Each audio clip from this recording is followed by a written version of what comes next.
Hey y'all, come look at this. Krim, ha? Okay, cantik.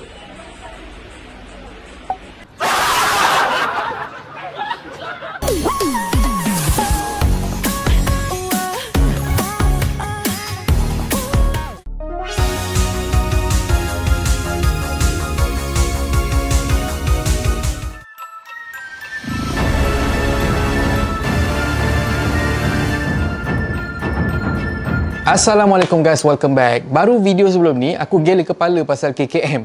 Tiba-tiba aku dapat pula satu kes yang sangat misteri bagi aku dan aku rasa bagi korang juga. Aku rasa kes ni lagi Illuminati daripada teori yang dalam vaksin ada microchip. Teori ni aku namakan sebagai teori chip semua. Sekejap ada, sekejap tak ada. To the invisible jet. Dang it. Kalau korang rasa nasib korang dah cukup buruk bila kata korang pergi ke gerai Makcik Kiah, lepas tu korang beli kari pap, bila balik tu bila korang makan cuma ada inti angin saja. Ada beberapa video yang aku terima ni pula menunjukkan beberapa orang dapat vaksin angin waktu dorang pergi dapatkan vaksinasi. Apa yang jadi sebenarnya? Aku rasa lagi elok kalau kata bila cucuk tu boleh nampak microchip masuk dekat dalam badan kita daripada kita kena wayang macam ni. Dah lah sakit kena cucuk jarum weh. Lepas tu angin pula yang masuk dekat dalam badan, bukan vaksin. Aku ni pun dah sendawa, terkentut, terbelahak benda semua sebab badan dah penuh angin. Lepas tu masuk lagi pula angin. Belum masuk lagi yang kita ni angin dengan wayang segelintir menteri. Tapi nasib baik, ada antara kita yang dapat rakam dan dapat expose perkara ini dekat publik. Ini yang kita dapat rakam. Korang bayangkan jenis yang kata tak kisah dan juga tak perasan apa yang petugas buat dekat dorang. Dan ada satu kes yang mana mangsa buat report polis sebabnya waktu dia rakam dan bila playback, dia perasan yang petugas tak cucuk vaksin dekat dia. Dia komplain dekat petugas, lepas tu barulah petugas cucuk vaksin yang sebenar dekat dia dan minta dia untuk delete video tu. Kalau aku lah kan, memang aku tak delete lah. Memang aku terus buat report polis. Benda macam ni tak boleh buat main weh. Anyway, hipotesis aku mudah je.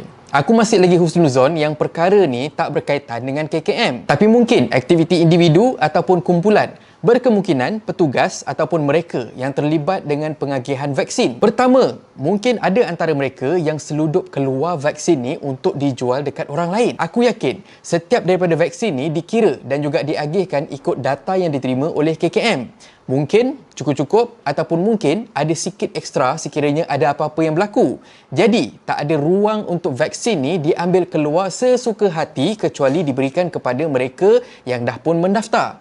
Jadi, dengan memalsukan pemberian vaksin ni, macam yang kita tengok dekat dalam video, makanya vaksin yang sebenar dapat dibawa keluar dan dijual. Kedua, ada kemungkinan juga yang pemalsuan pemberian vaksin ni sebab petugas ataupun mereka yang terlibat bawa balik dan cucuk dekat ahli keluarga mereka ataupun kenalan yang masih menunggu giliran ataupun yang belum lagi daftar dengan MySejahtera untuk dapatkan vaksin. Macam yang kita tahu, bukan senang untuk dapatkan giliran untuk vaksin. Kita akan dapat, cuma mungkin cepat atau lambat. Ketiga, mungkin petugas tengah dilamu cinta, jadinya diorang lupa segalanya termasuklah nak cucuk vaksin keluar daripada botol. Macamlah korang tak pernah bercinta sampai lupa kerja, betul tak? Gurau je. Keempat, mungkin petugas ni ialah anak-anak Makcik Kiah. Mungkin dah dibesarkan dengan sentimen karipap angin tu sedap, jadinya diorang rasa yang vaksin angin tu pun berkesan.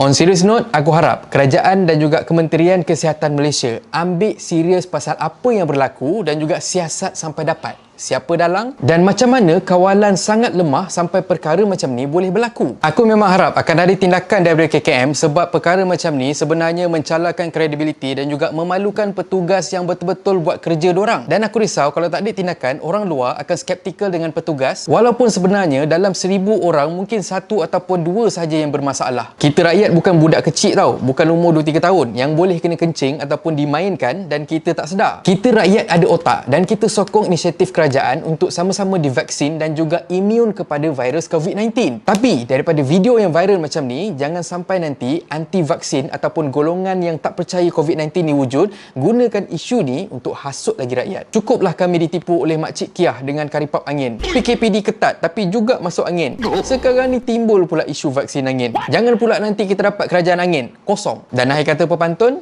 masak nasi jadi bubur, masak lauk rasa masin, buat kerja biar jujur, jangan pula jadi jemin. Dan kalau korang suka konten yang ada dalam channel ni, please consider to subscribe. Okay, so thank you very much for watching and have a nice day. Assalamualaikum.